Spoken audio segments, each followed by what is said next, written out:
কে এসেছিল রে নিনা? হ্যাঁ, কে এসেছিল? ওই আদিত্যর কাছে। আদিত্যর কাছে? কিসের জন্যে? কিসের জন্য মানে কয়েকটা টাকা পায় সেটা চাইতে। এমন দিনও আজ দেখতে হলো, বাড়ি বইয়ের টাকা চাইতে এসেছে। আশ্চর্য, একটা নার্সিং হোম তৈরি হতে হতে বন্ধ হয়ে গেছে, কতজনের টাকা সেখানে জমা রয়েছে, তাই টাকা চাইতে এসছে। আসবে না টাকা চাইতে? সত্যি কত সহজে কথাটা বলে দিলি।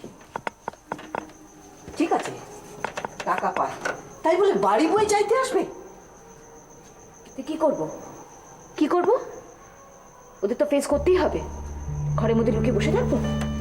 লোকতে তো বলছি না, যেটুকু আছে তার মধ্যে চালালেই তো পারিস, বাইরে ধার করার কি দরকার? তুমি কি বলতে চাইছো? কুয়োর ব্যাঙ হয়ে বেঁচে থাকবো আর সেই কুয়োটাকে একটা সমুদ্র বলে ভাববো সারা জীবন? সরি মা, আমার পক্ষে সেটা সম্ভব না। না, এই জন্যে, শুধু এই জন্যে সংসারটা একদম তছনছ হয়ে যাচ্ছে। তোদের শুধু আরো চাই, আরো চাই। আরে টাকাটার জন্য একদম পাগল হয়ে যাচ্ছিস তোরা।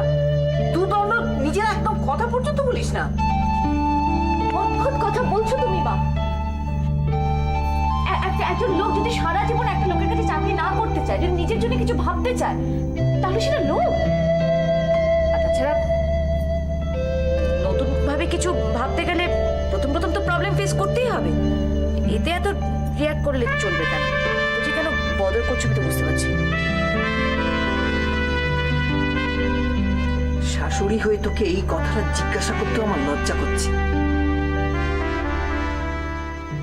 লজ্জা? হরনাথ বাবু তোকে অতগুলো টাকা দিল কেন, আর তুই বা সেটা হাত পেতে নিলি কি করে?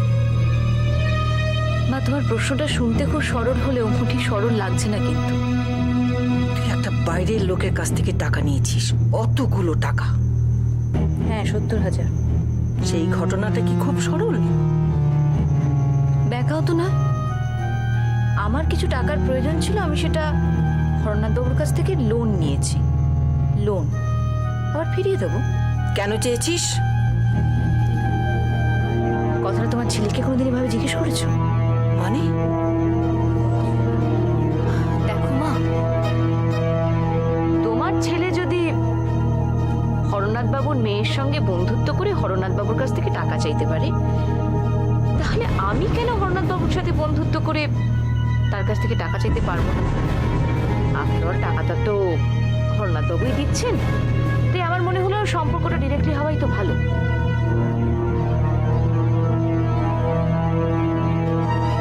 কত বদলে গেছিস না। শুধু আমি বদলে গেছি মা, তোমার ছেলে বদলায়নি? আদিত্য লোভ নেই, লোভ শুধু একা আমার।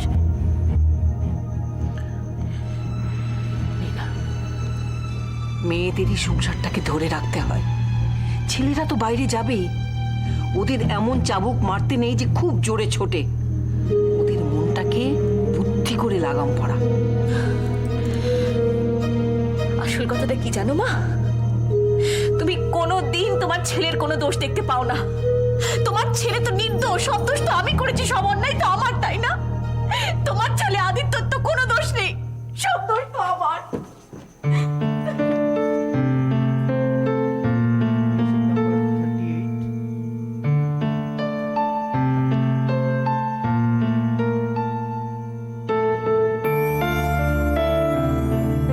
ও আমার ছেলে না, আমি ওকে খুব ভালো করে চিনি। তুই ওকে বুঝতে পারিসনি। খোকা কোনোদিন কোনো অন্যায় করেনি, করতে পারে না। পারে না। আমি কিছু বললেই তো গায়ে ফোসকা পড়ে যায়। মা তো শেখেলে, তাই আমার কথার কোনো পাত্তাই দিস না। কি করে পাত্তা দিবি? আরে বাবা, আজ বাদে কাল তোর বিয়ে হবে, সেটা তো ভাবতে হবে। আমাদের সময় হলে তো আমরা সব কাজকর্ম বন্ধ করে দিয়ে ঘরে বসে মুসুর ডাল মুখে মাখিয়ে বসে থাকতো। মা, আমা কি একবার আয়নায় দেখ তো চেহারাটা কিরম কালো হয়ে গেছিস। কি এমন তোর কাজ রে যে এত খাটতে হচ্ছে তোকে? মা প্লিজ। কি মা প্লিজ? না, আমি চুপ করবো না, আজ আমি বলবোই বলবো। দুটো পাশ করেছিস বলে আর অফিসে কাজ করছিস বলে ভেবেছিস আমি মুখ বন্ধ করে বসে থাকবো? কখনো না, আমি বলবোই। কি হাল করেছিস বলতো চুলগুলোর, তেল না দিয়ে দিয়ে? আর কিছু বললেই বলবি রোল করছি মা, রোল করছি, হাতি করছি। আমার ভালো লাগছে না মা, প্লিজ। ভালো লাগবে কি করে? ভালো না লাগারই তো কথা। মন্দ কথা কারো ভালো লাগে? লাগে না। কিন্তু একটা কথা মনে রাখিস, একটা কথা সব সময় মনে রাখিস। দেখ, যতই ভাব ভালোবাসা করে বিয়ে করিস না কেন, আমরা কিন্তু কন্যা পক্ষ, আমাদের দায়িত্ব কিন্তু অনেক বেশি। তোমাদের কোনো দায়িত্ব নিতে হবে না মা, দয়া করে একটু চুপ করো। তখন থেকে পাগলের মতন কি বলে যাচ্ছ বলতো, প্লিজ মা। কি পাগল? কি পাগলের মতো বলছি? তুই বল, কি পাগলের মতো বলছি? একটা কথা মনে রাখিস না, বিয়ের পর মেয়েদের আসল ঠিকানা হচ্ছে তার শ্বশুর বাড়ি, আর তাদের বাড়ি হচ্ছে মেয়েদের আসল বাড়ি। এটা মনে রাখিস। আর তাছাড়া বিমান তো ভালো কাজ করে, তোর কাজ করার দরকারটা কি? বিমান, বিয়ে আমার ভালো লাগছে না। বিমান ছাড়া কোনো কথা নেই তোমাদের? পারছি না, আমার কিছু ভালো লাগছে না, কিছু ভালো লাগছে না মা। আমার পারছি না।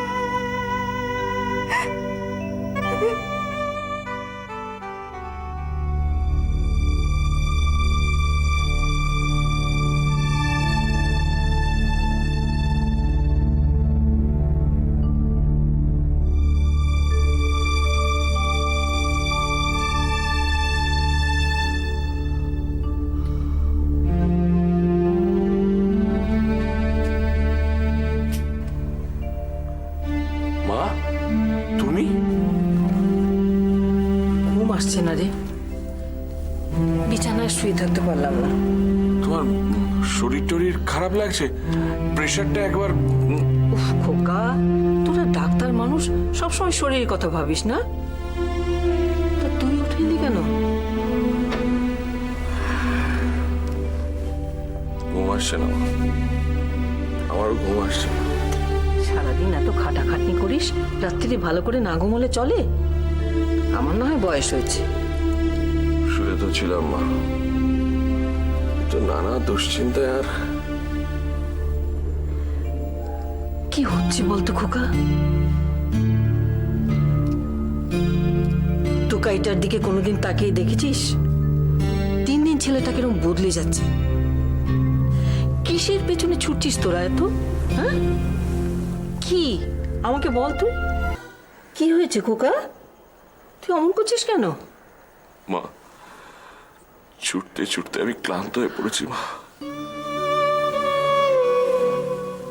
আমাকে আমাকে অনেক উপরে উঠতে হবে।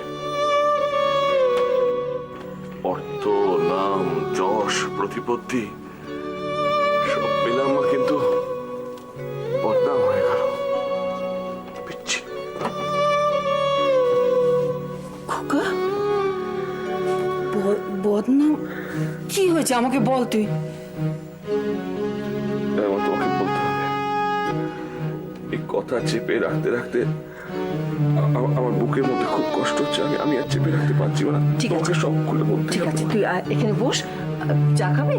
আমি চা করে নিই। না না মা, তুমি তুমি বসো মা, বসো। তুমি চলে গেলে আমার আমার ভীষণ একা লাগবে। তোমাকে সব কথা বলতে হবে, কিন্তু কিভাবে বলবো সেটা বুঝে উঠতে পারছি না। খোকা, আমি তোর মা, আমার কাছে কিচ্ছু লুকোস না বাবা। কি হয়েছে বল আমাকে।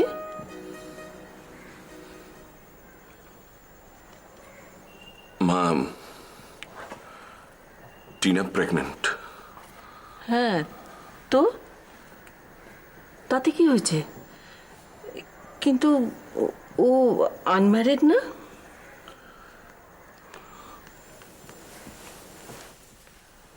ও ও দাবি করেছে ওর এই সন্তানের পিতা আমি।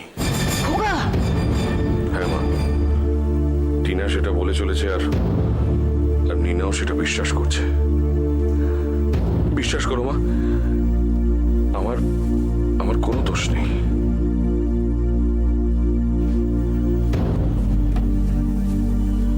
খোকা, আমি তো তোকে চিনি, আমি জানি এত বড় মিথ্যে কথা তুই বলতেই পারিস না। আর ওই রকম একটা সত্যিকে তুই কিছুতেই অস্বীকার করতে পারিস না। কিন্তু ওই মেয়েটার ওই যে কি টিনা নাম, কি নাম, ওর সাথে তো তোর এমন কোনো পরিচয় নেই, তাহলে এরকম একটা বদনাম দিচ্ছে কেন? না, আমার সেটাও তো ঠিক নয়। একটা সময় সত্যি তো আমি ওর সঙ্গে অনেকটা সময় কাটিয়েছি, ওর সঙ্গে বন্ধুত্ব হয়েছে, অনেক সময় আমি ওকে প্যাম্পারও করেছি, কিন্তু সেটা শুধুমাত্র আমার নার্সিং হোম, মানে তার সিঁড়ি হিসাবে। তো তাই বলে এরকম একটা বদনাম দেবে? মা, আমার নিজের ওপর আমার বিশ্বাস, আস্থা সব সব সব কমে আসছে মা। একটা একটা দুর্নামের আশঙ্কা আমাকে আমাকে গ্রাস করছে। খোকা, আচ্ছা তোদের ডাক্তারি পরীক্ষায় এর তো প্রমাণ করা যায়, তাই না?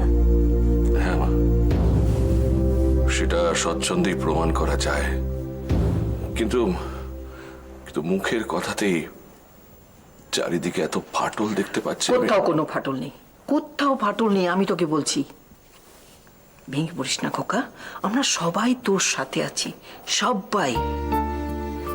আমার কি মনে হয় জানিস, ওই মেয়েটাকে একটা ডাক্তার দেখানো দরকার। ওর মনের মধ্যে নিশ্চয়ই কোনো একটা যন্ত্রণা আছে। কিচ্ছু ভাবিস না খোকা, আমরা সবাই আছি, তোর কিচ্ছু হবে না, সত্যি বলছি, তোর কিচ্ছু হবে না, তুই দেখিস। মাতাজি, হ্যাঁ, নীনা ব্যানার্জি। এই তো আমি ভাবছিলাম কখন আসবে, কবে আসবে, পাঠিয়ে দে। তাহলে আবার কবে আসবো মাতাজি? ওরে, ঈশ্বরের দরজায় আসবি, তার কি আবার দিনক্ষণ ঠিক করে আসতে হয়? যখনই মন চাইবে তখনই চলে আসবি। দক্ষিণা যা মন চায় বাইরের প্রণামী বাক্সে দিয়ে দে, না দিলেও কিছু যায় আসে না। না না, সেটা কি আর বললে হয় মাতাজি? আমি তাহলে এখন আসি। জয় মা, জয় জয় জয় জয়।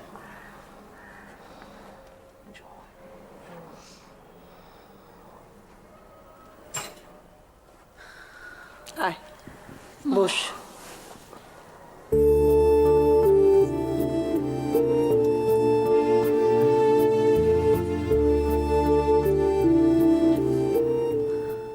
কি হলো?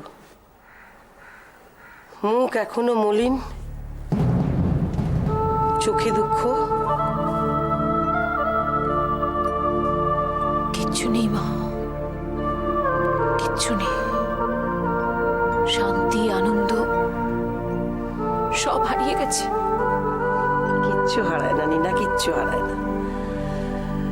মন হচ্ছে আগুন, আর ধোঁয়া হচ্ছে মায়া। সেই মায়ায় সব কিছু ঢেকে থাকে। সরিয়ে দে, ধোঁয়াটাকে সরিয়ে দে, আবার আগুন দেখতে পাবি। আগুনকে ছোঁয়ার চেষ্টা কর, আগুনকে ছুলেই তো নিজের মনকে ছুতে পারবি। মা, আপনি একটা শান্তি যজ্ঞের কথা বলেছিলেন। হ্যাঁ, আমি তো দিনক্ষণ ঠিক করে রেখেছি। শান্তি, মা, বল। আরে শান্তি, নিনার জন্য যে যজ্ঞ করব ঠিক করেছিলাম, কোন দিনে রে? আগামী শুক্রবার সকাল 10টায়, 10:30 থেকে পুজো শুরু। ঠিক আছে, তুই যা।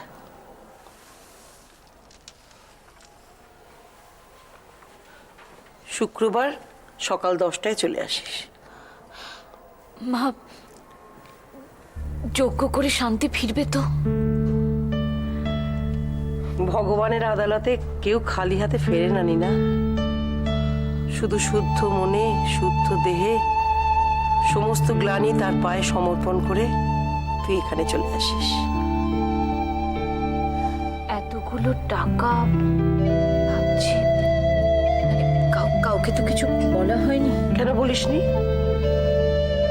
বলিসনি কেন? এইখানেই তো তোরা ভুল করিস। বাড়ির শান্তির জন্য যজ্ঞ করছিস আর বাড়ির লোককে বলবি না? না মা, আমার স্বামী যে কিছুতে এসব মেনে নেবে না, ডাক্তার কি না। আর শাশুড়ি? বলবো মা তাকে? অবশ্যই বলবি, তিনিও তো বাড়ির শান্তি চান, চান না? শাশুড়িকে নিয়ে এই শুক্রবার সকাল 10টার মধ্যে চলে আসবি। আর নতুন কাপড় পরে স্নান সেরে আসবি। আর শোন, আগের দিন মাছ, মাংস, পেঁয়াজ, রসুন কিচ্ছু খাবি না।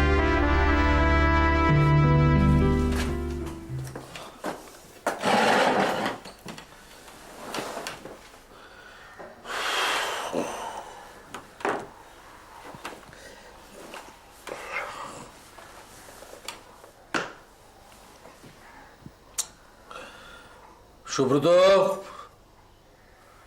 সুব্রত, হ্যাঁ স্যার।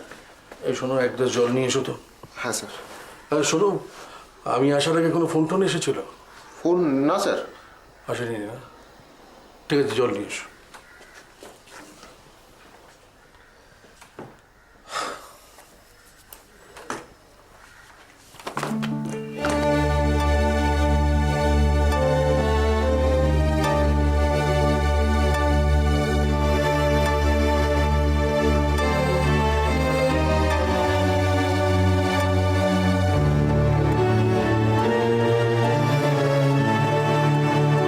আসবো?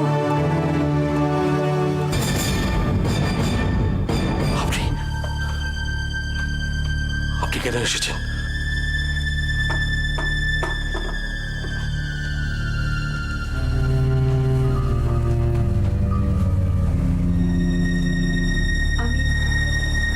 আমি আপনার কাছে এসেছিলাম, একটু দরকার ছিল। দরকার? কিসের দরকার? আপনাকে তো আমি বলেই দিয়েছি যে আমি কোনো রকম হেল্প করতে পারবো না আপনাকে। আপনি প্লিজ এরকমভাবে বলবেন না। দেখুন, আপনি ছিলেন বলেই ঠিক আছে, যাও।